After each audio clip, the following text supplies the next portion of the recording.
Good morning, ladies and gentlemen. This is a regular city council meeting of the City Council of the City of Rockport, which was delayed from last Tuesday because of the storm. And so we're meeting today at 10 a.m. on the 12th of July, Friday. Meeting will be called to order. Let's stand together while we have the Pledge of Allegiance led by Councilperson Hatton. I pledge allegiance to the flag of the United States of America and to the republic for which it stands, one nation, under God, indivisible, with liberty and justice for all. Thank you.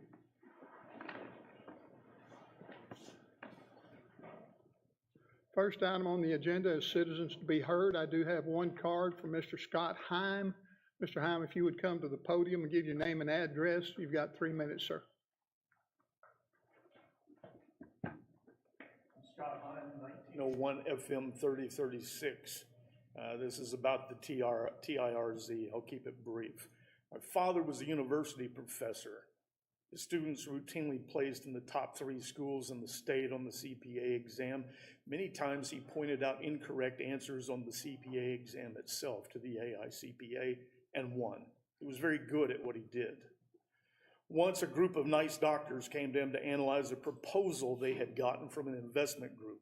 The sales pitch said they could invest $1 million into the building of a new private hospital and then deduct that full amount from their taxes year after year.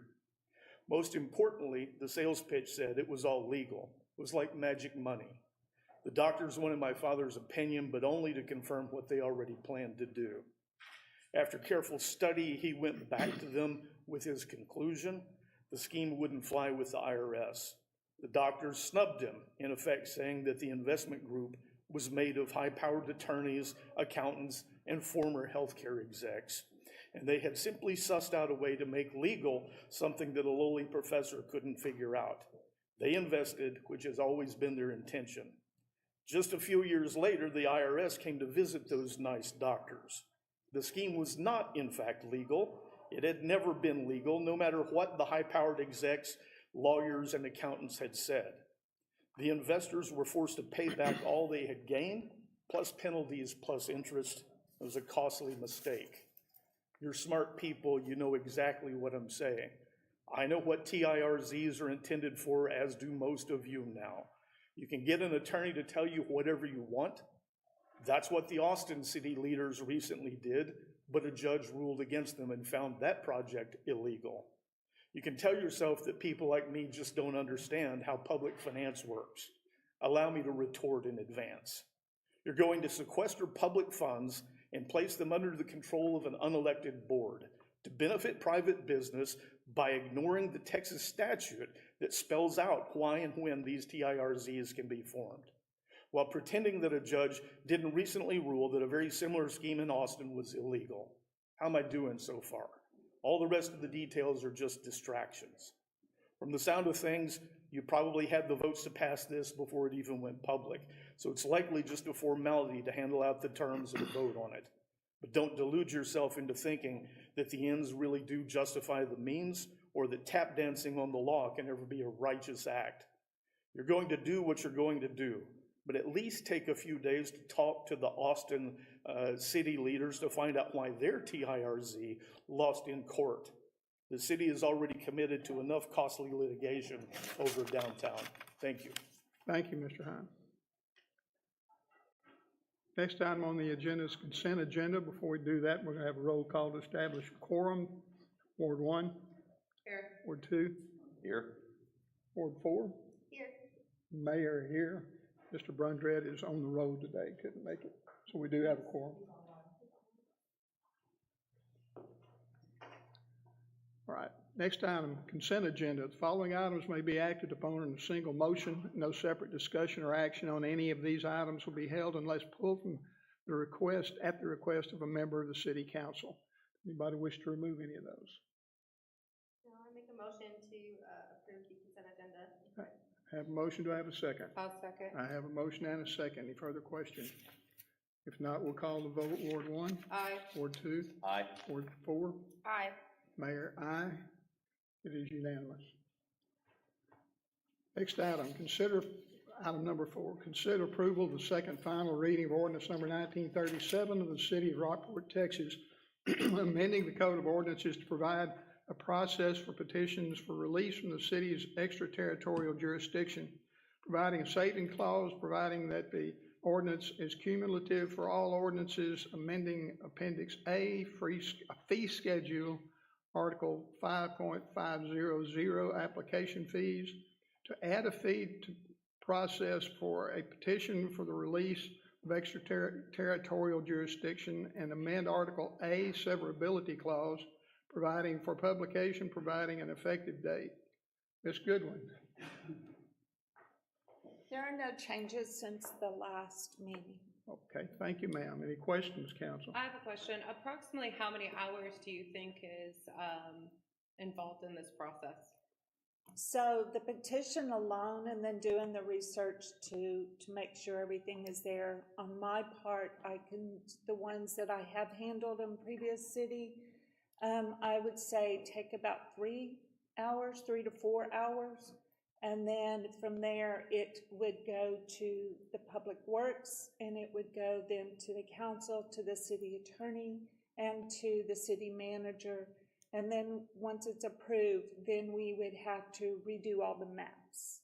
So that's where we added in the expense to come up with the fee. So you think about 3 hours per department? I would say 3 hours for me, maybe at 2 hours for Carrie or Mike, and then for the city attorney to review it, I would say an hour and a half. So probably no more than 15 hours of work then. And if this aligns with what other cities are, their service fees are? Yes, ma'am. Okay. Any other questions? I guess if you want to add to, though, you're having the cost of maps as well. Right, so we were just going to go with this rate at first. This is the rate that I used in the previous city that I came from, and see if we needed to up it or lower it. But right now, we just felt that that the person requesting it should pay for our time to do it instead of all the taxpayers. Okay. Anyone else? All right. Any other question? If not, do I have a motion? I make a motion to approve agenda item number 4 as read. No changes. I have a motion. Do I have a second? Second. I have a motion and a second. Any further question? We'll call for a vote. Ward 1. Aye. Ward 2. Aye. Ward 4. Aye. Mayor, aye. It's unanimous. Item number 6. Aye. You're right. Don't know why I skipped you, Mr. Sorrell. I'll get back to you. Item number 5, consider the approval of second and final readings of ordinance number 1938, the city of Rockport, Texas, amending ordinance number 1911, which adopted the 2023-2024 budget beginning October 1st, 2023 and ending September 30th, 2024, repealing all prior ordinances in conflict herewith, providing for publication, providing for an effective date. Mr. Sorrell. No changes. Any questions, council? Make a motion to approve agenda item number 5 as presented. I have a motion. Do I have a second? I will second. I have a motion and a second. Any further question? Not, we will call for a vote on item number 5. Ward 1. Aye. Ward 2. Aye. Ward 4. Aye. Mayor, aye. It's unanimous. Now number 6. Consider approval of second final reading of ordinance number 1939, granting a conditional use permit for the purpose of building accessory use structure prior to residential dwelling on property located at 125 Lamar Drive, also known as Lot 3, Ayers Acres, being 19.2809 acres, City of Rockport, Aransas County, Texas, subject to compliance with conditions stated within the ordinance as well as those stipulated in the City of Rockport Code of Ordinances, repealing all ordinances in conflict therewith, providing for severability and providing an effective date. Ms. Dietrich. Okay, nothing new. Any questions, council? I just want to again just kind of say if we can maybe look into the original. I just want to kind of put out there again that I would like to look in our original building codes or ordinances for zoning to see if we can add structural buildings onto R1s, just so we don't have to keep coming back and doing these things. Yes, we are looking at updating the ordinance to allow accessory use structures prior to the residential dwelling if they have acreage. Yes, if they have acreage. Yes. I just think that'll save you guys a lot of time. Yes, and- that's gonna be part of our so amendments when we bring our code updates to you. Just wanted to put that out But there. we're looking at 2 acres or more Okay, to make that so amendment. hopefully we can get that done, and this will Yes. save a lot of time. Yes, ma'am. Yes. Any other question? Make a motion to approve agenda item number 6 as presented. Have a motion to approve, to have a second? Second. I have a motion and a second. Any further question? Call for a vote, Ward 1, Aye. Ward 2. Aye. Ward 4. Aye. Mayor, aye, it's unanimous. Item number 7, consider the approval of the first of 2 readings on ordinance 1940, amending Code of Ordinances, Chapter 86, Streets, Sidewalks, and Other Public Places by deleting Article 5, Parades, and replacing said Article 5 as special events in the attached form that may be modified in the future by ordinance, adopting penalties for violation of this ordinance and an amount not to exceed $500 per violation, repealing all other ordinances in conflict therewith, providing for severability and effective date and publication. Ms. Goodwin and Chief. Yes, so we're going to do this presentation together. The way we handled the special event ordinance, before I got here, they had been working on it, and so we got together and created a team and teams, and then we got input from everyone who will have involvement in this ordinance. So, okay. I went to the arrow button. There's only one. Oh, I think the other one's just wiped off. Okay, so the purpose of this presentation is just to highlight what is in this ordinance. We saw that with the continuing growth and diversity of and the frequency of all the events that there are in Rockport, that we needed to do more than just a form for closing streets. So we rolled that into an event ordinance and an event form and fees and everything all in one. So this will cover festivals, parades, public gatherings. We realize that the events bring economic benefits to the city and to all the residents, but at the same time, they also provide challenges. So again, there are some great economic impact with the special events that occur in Rockport, and there's community engagement and culture enrichment. And I'd like to give Shelley kudos, because once she was put in charge of this, she really just ran with it and made it happen. So it's been a long time coming to get this ordinance in place. Some of the challenges posed with some of the special events that we've had in the past has been public safety, traffic management, some of the noise impacts that it has on other people in the community, and also resource allocation. And so this ordinance will help manage all of that instead of having a huge event without any kind of public safety or traffic mitigation has been problems in the past. This ordinance will help fix those issues as well. Some of the rationale for having the special event ordinance to begin with is, I'm sorry, thank you. So regulation and control, and an ordinance will provide clear framework for the approval and regulation of special events. This will ensure that all events are conducted in a safe and orderly manner, minimizing disruptions in the community. There's also a permitting process that the applicants will go through. It's a formal permitting process that will help the city assess the potential impacts of events and allocate resources accordingly. It would also allow for better coordination among city departments and event organizers. There's also safety standards that are in place for the event, much like the amount of people who are going to be involved, where it's going to be at, how many police officers may be required for the event as well. mitigation of negative impacts by outlining guidelines for noise control, waste management, safety plans, and traffic planning. The ordinance can help mitigate the negative effects of events on the community. And also revenue generation. Implementing permit fees and other charges associated with special events will reimburse the city of their unexpected expenses and have the events pay for the expenses and not all the taxpayers. Got that. So what the ordinance does include, it includes a uniform application with detailed information. It has an application fee. There's a permit process for all events within the city limits. There's time frames and deadlines involved with it. There's areas in there that cover street closures and approval for street closures, and it all requires the city manager's approval process.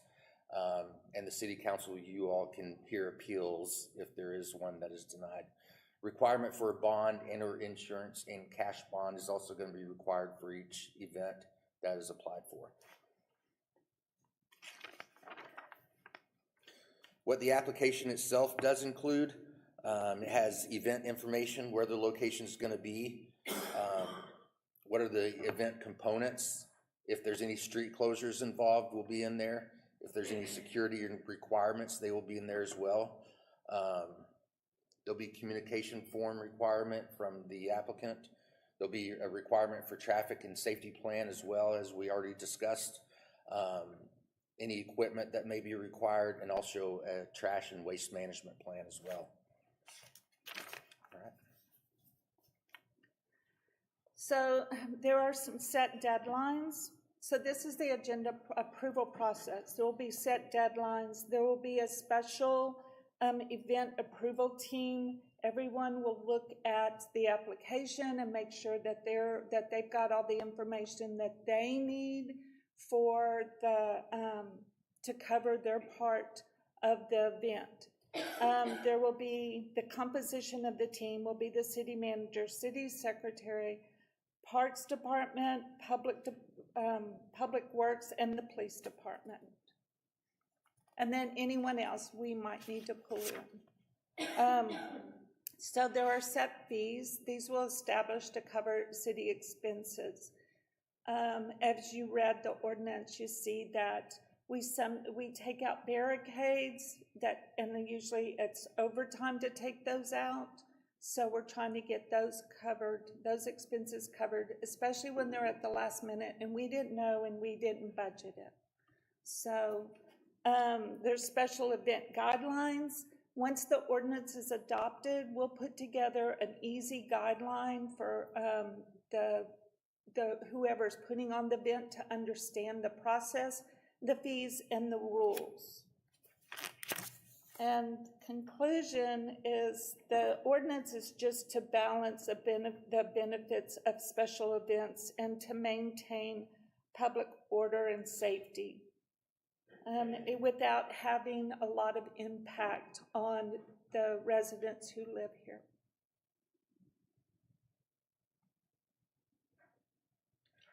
Now the time for questions. Questions? The fee schedule and what have you started just getting some ballpark figures and what have you there together? Is there anything we need to think about at this point?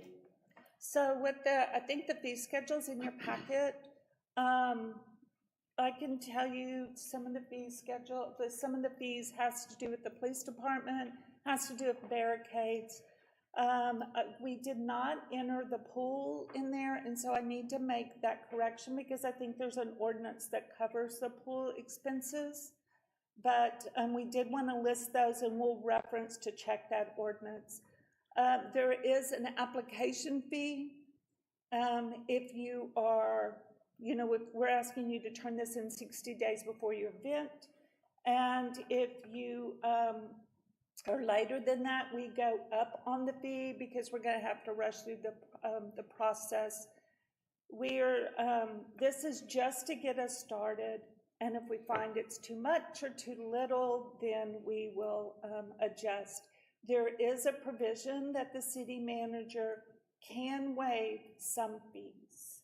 That was my next question. If we've got events here that are good money makers and for the event coordinators and have been going on for a long time, but I was just concerned with maybe if the, you know, a nonprofit organization or the Girl Scouts want to come do a little event and they've got, you know, security deposits and bonding and fees, and I don't want to push those folks that are not really a money-making type of an event, but more of a community type event. Are they going to be required to have the same permit if there's some street closures? If there's street closures, absolutely, yeah. So And then also if there's a certain amount of people that are gonna be planning to be there, there's requirements for police officers, and then the cost of those police officers as well. Okay, as long as there's some provisions in there for folks that are, you know, maybe, again, some of these nonprofit style events and what have you. Most of the There- nonprofits are on private property, though, you usually don't have public closures for those. Right. Like the Girl Scouts, you know, they're not gonna close down a street for an event, you know what I mean? So, I support not deterring events either. Yeah.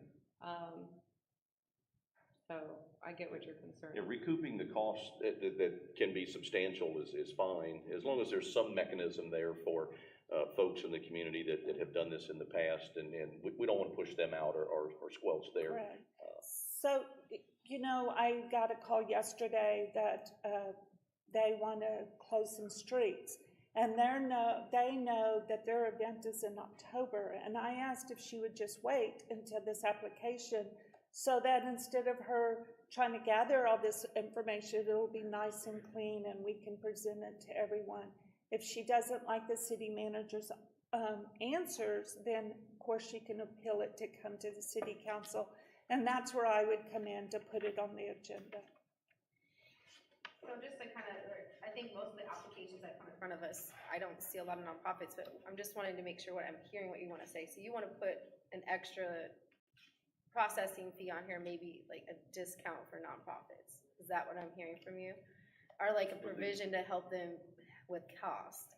Well, I don't know. I just want to make sure I'm understanding. I don't know what's been done in the past. How have we handled, you know, something, you know, some of these larger ones that are money makers for the event folks and what have you, they can afford to do this. Do we have events that have happened here in the past and what have you? I'm not sure that I've been to every one of them, but do we have some folks that maybe can't go through with all of these fees and what have you? It sounds like there's a mechanism in place for the city manager to go, okay, this is a nonprofit, If small. if you're looking to put something in there to help with nonprofits fees, you're more than, as a city council person, you're more than willing to ask that. I just want to make sure you're clarifying what you want to go put in there. Because if it's not going to be in there and we pass it, then no, they're going to have to pay all the fees that they're paying. This isn't finalized yet, right? Yeah, no. Right. Yeah, okay. We So could Takes 2 add, readings. Okay, yes. So it'll be back. we could add another application fee, maybe nonprofits, and then put a half the price. I think it would just be beneficial. I don't think we have a lot of nonprofits that do it, but I think it's beneficial to them just because we do have an abundance of nonprofits in this community. And so that is hard for them to come up with that kind of fee schedule that I'm seeing in front of me. I do agree with what you're saying. If we can maybe add just a provision on that, I think that would be helpful. Okay. Again, I think it's good that we're doing something that's going to be uniform because we have all these things that come in front of us, and a lot of people get confused and they're like, I don't know what I have to get. I don't have to do this. I think it's a great idea. But I think that would make me feel a little bit more comfortable with the fee schedule. The other thing, I forgot what I was going to say. Never mind. I have one suggestion as well. Under the communications portion of the application, in the past, we have asked the organizers to please go out and get the support of the businesses directly affected. Realistically, you're always going to have a business in support or not of support of an event. I think it needs to be clearly stated, 3/4 majority or something. We have to have some kind of protection because as it states now, it just wants us to have all those, please have all those that are impacted sign it. But we also don't know what that is. Are we providing them a letter to go out and have signed?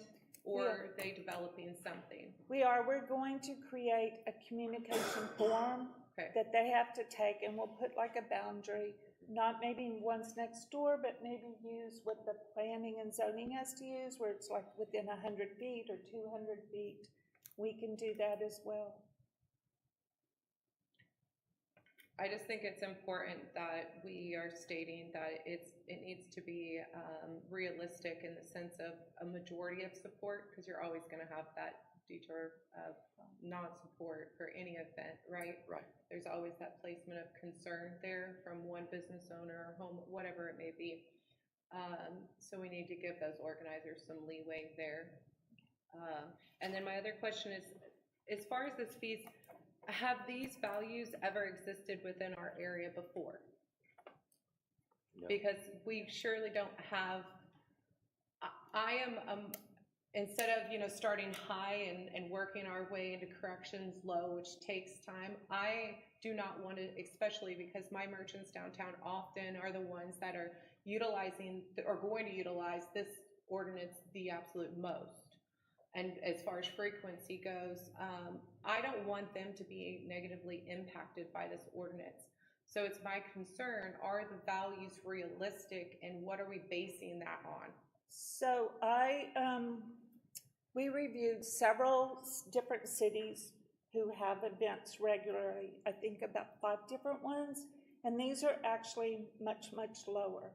A lot of them charge anywhere from $1,500. Some of them charge for $200 for the application fee. There's a lot of them that charge per the person who's putting out the barricades, their time, their overtime. They charge them that plus the barricade. So we started low. The only thing we did adjust is when we talked to the city attorney, and he said, for damages, having just $10,000 is not going to cover. So he asked us to up that. And to get a bond is not, it's expensive, but not that expensive. But most of them, your events already have insurance. They have that event insurance, which could cover that. We're just looking to be able to go after damages if there are damages, instead of the city having to cover those damage, the person, who either created it or the person who applied for the special events, they would cover it. So as far as the bond insurance up to $20,000, it just states discretion pending the complexity of the event, as well as the cash deposit of the $10,000 pending the complexity of the event. Should we do any kind of standardization on, just as you have 0 to 1,000, 1,000 and above, so that this is more standardized? We can look at that as well. So that they're well aware this isn't going to be just, if it's a very small event, obviously, but if we have this huge carnival, complete downtown closure, your liability does increase. Right. So I support having that. I just don't want, like I said, I do not want to deter our small events that are, they truly are our most frequent organized events that we have. Right. So like your street closures, that can be waived, again, by the city manager, if it's just a simple street closure. But if they're closing the whole downtown, then we need to, correct. We need to look at what could happen, and so that make sure that the city is protected.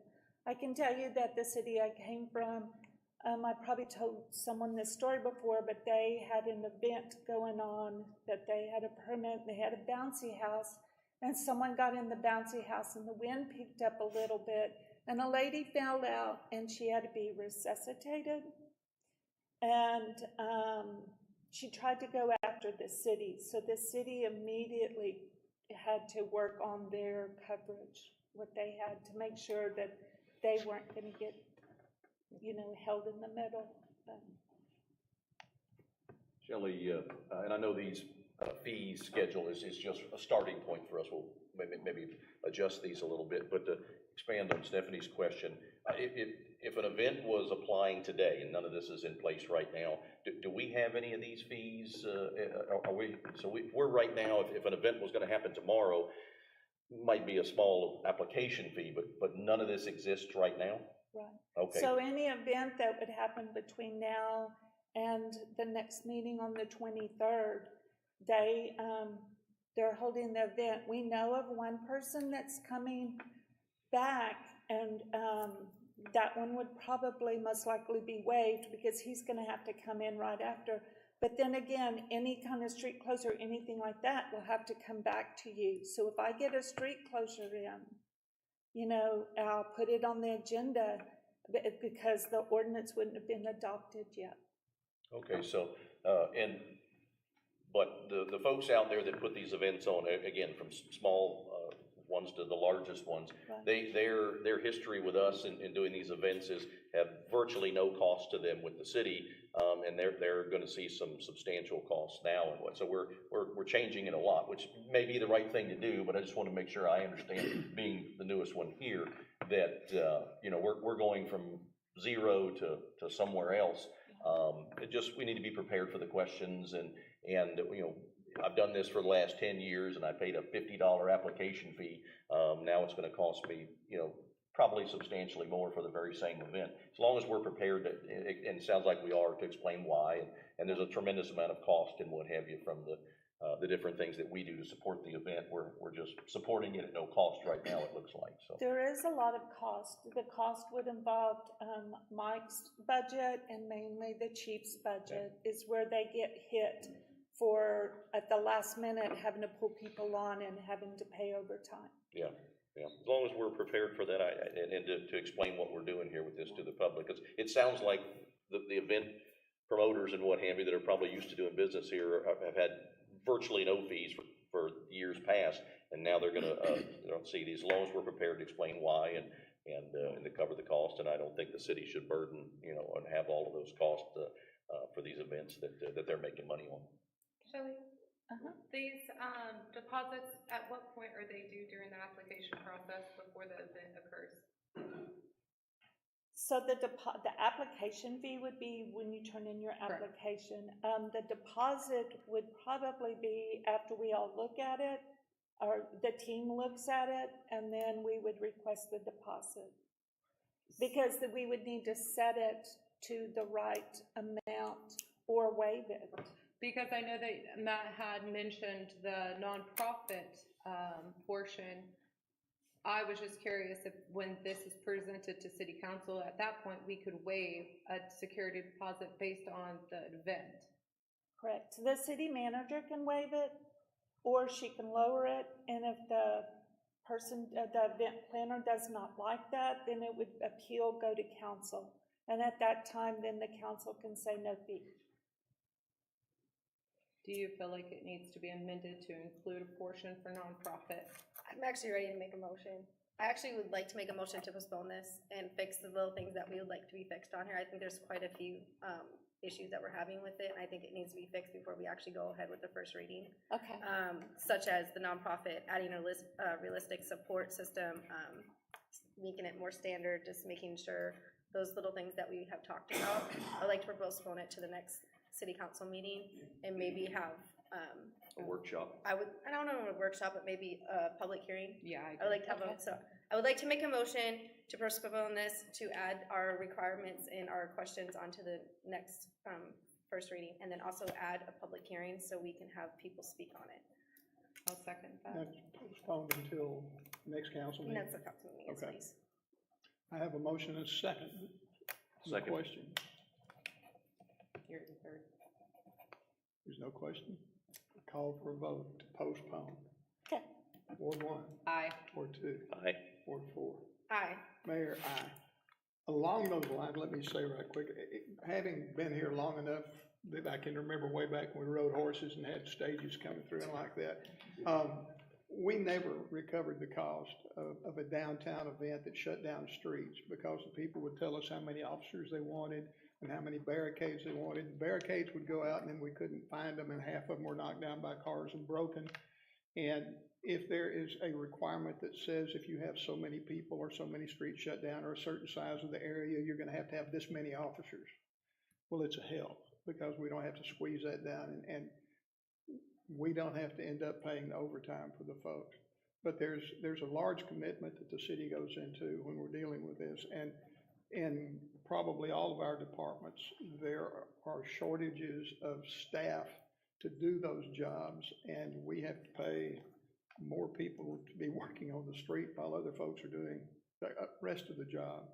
And there has to be a way to get compensation for that so that it's not the issue that it has been in the past. And I sympathize with the nonprofits. I understand that there are, you know, the Boy Scouts and the Girl Scouts, and if a church group wants to have a thing. Someone asked me when they saw some of this about the folks helping people get across the street at the Baptist church that are trying to get over into the neighborhoods on Halloween. And I said, no, that doesn't shut a street. It gets some bunch of firemen out there directing traffic. But those kind of things are addressed in the ordinance as best I could read into it at the time I've had it. But that's a problem we've had in the past, is not having enough people there, not getting paid for the losses and for the overtime and like that. Use of patrol cars, use of the barricades that get run over and broken and so forth. But anyway, but thank you. There's a lot of good work went into this, and I sat and read it, and I thought, well, it sounds complicated. It's not really, because the form's simple to fill out. But thank you for the hard work, and we'll look at it again. Yeah, it's a We great all start. did Just it. fine Yes, tune a thank couple you. things, and I think we'll be good to go. Okay, Yes. sounds Thank you, good. guys. All right. Next item on the agenda, item number 8, consider approval of order number 2024-01-0, renewing the disaster declaration of local disaster of the mayor of the city of Rockport.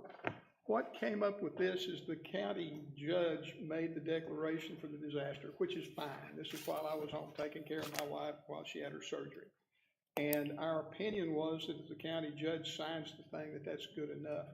The emergency management director for the county asked that Fulton and Rockport both have signed disaster announcements and so forth. So that, and the fact that it's being extended till we have a chance to get all the paperwork and so forth in, is why it was brought to council, so that y'all can agree to extend the thing for whatever the term needs to be. And I didn't see in his declaration that there's an end in there, just extending it temporarily. Okay. And so that is what we're asking, is if y'all agree with extending that, and then I'll sign it again and get it back into effect. But we wanted to get y'all's opinion. Any question about it? If not, do I have a motion to extend the disaster declaration? Make a motion to approve agenda number 8. I have a motion. Do I I have will a second? second. I have a motion and a second. Any further question? If not, I'll call for a vote. Ward 1? Aye. Ward 2? Aye. Ward 4? Okay, sorry. Mayor, aye. Distracted. It's unanimous. Next item, consider the approval of construction change directive number 2 related to the new city hall project, and the amount currently estimated to be a credit of $1,561. Ms. Henry? Yes, Mayor, Council, thank you.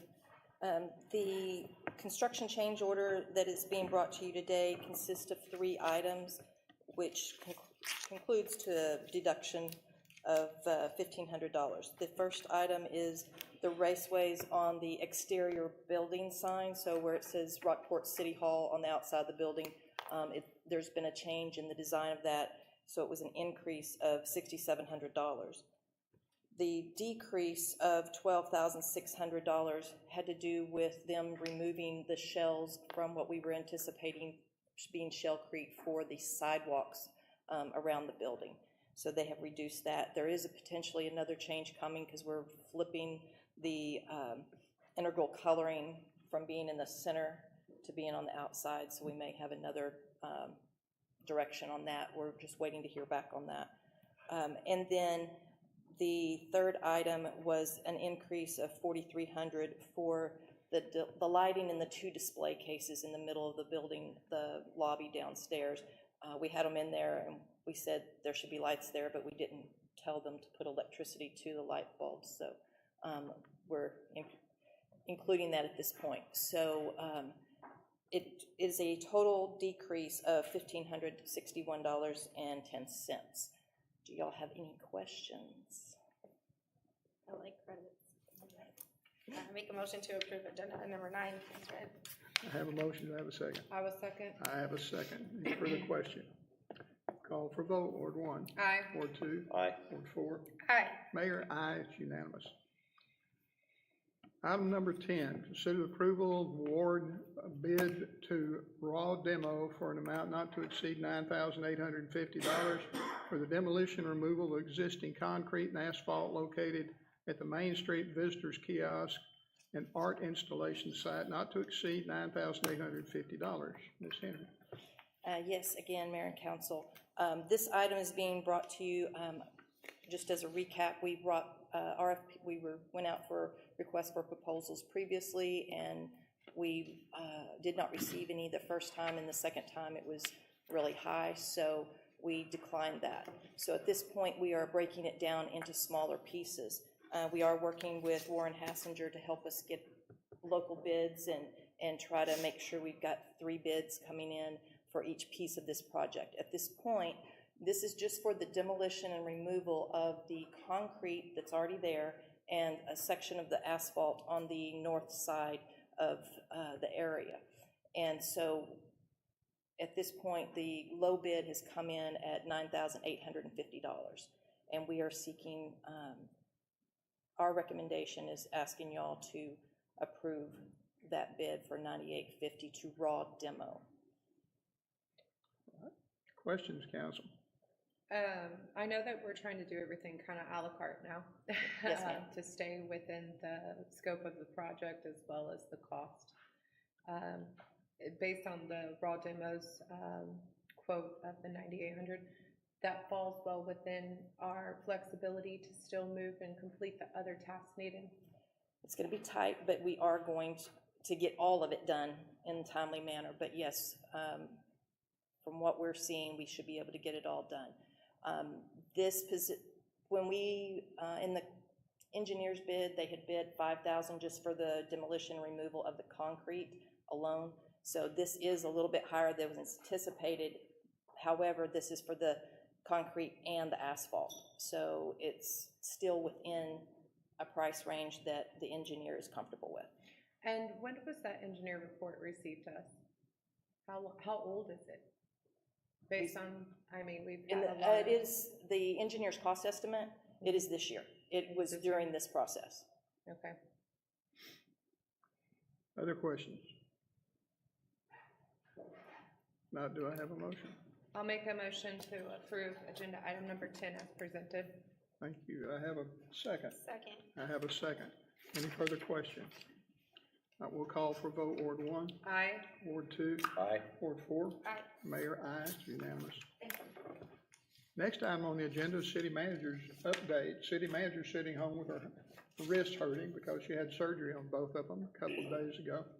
And so she is sitting there using pain relievers and didn't want to sit down here and try to help run a meeting with pain relievers. Do we have anything, Kimberly, that you wanted to announce? No, sir. Okay, thank you. Council report?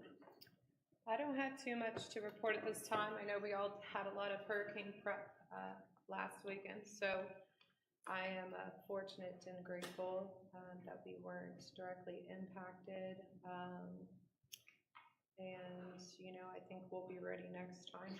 So, other than that, not too much on our side.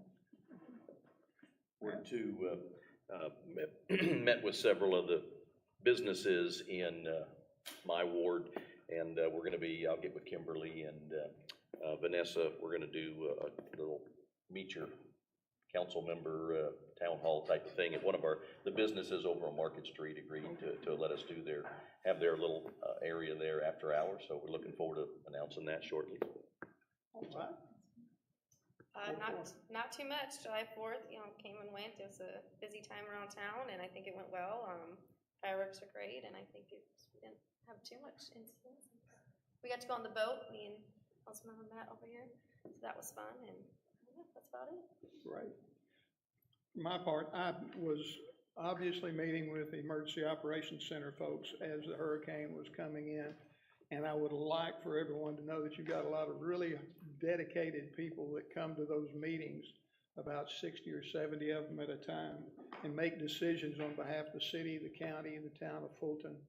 And it's not a simple thing to do. We go down there and sit and talk for endless hours, it seems like sometimes, about the issues that are going on. And in this particular case with a hurricane that was moving up the coast and nobody knew where the heck it was going, what happens in these events, and we talked at one point, one of the meetings, the folks that grew up here and lived here all their life, if you say we have a possibility of a Category 1 hurricane, they're saying, I'm not going anywhere.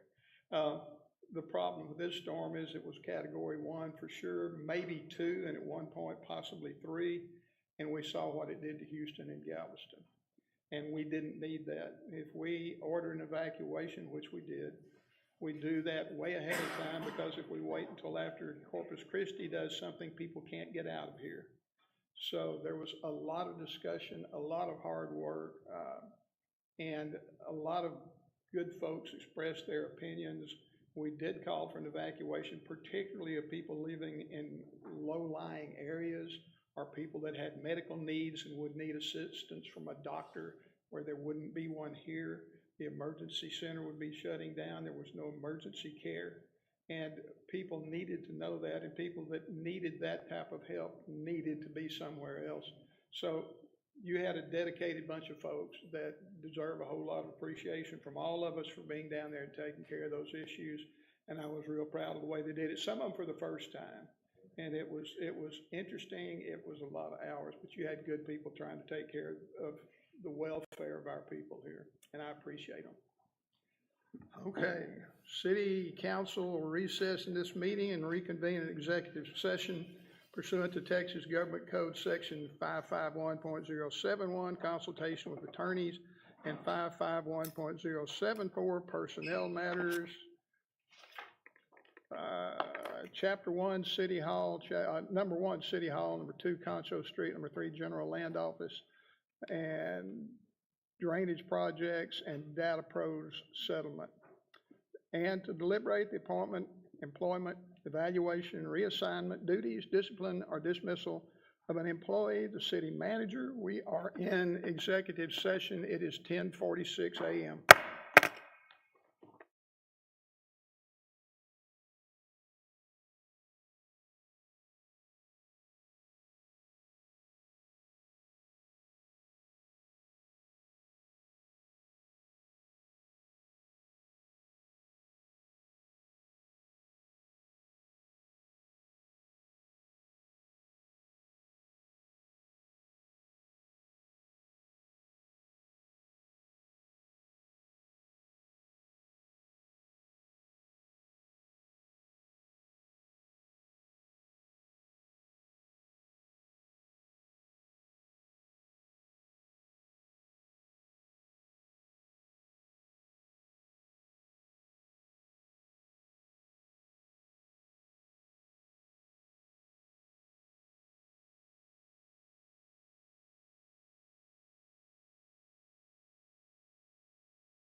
and/or fee simple for municipal purposes, providing and affirming authorization of the city manager to obtain the necessary appraisal report and the making of bona fide offers of just compensation for the easement and/or fee simple, ratifying prior documents and acts made for acquisition of the easement and/or fee simple, authorizing and/or reaffirming the authority of the legal counsel to institute eminent domain processing on behalf of the city for the acquisition of the easement and/or fee simple on said tracts if negotiations are unsuccessful, authorizing and reaffirming seeking all legal means necessary to enter upon property for work necessary to effectuate the need or ability to seek eminent domain proceedings and studies incident thereto, authorizing and reaffirming appropriation of funds for a lawful source and providing for an effective date.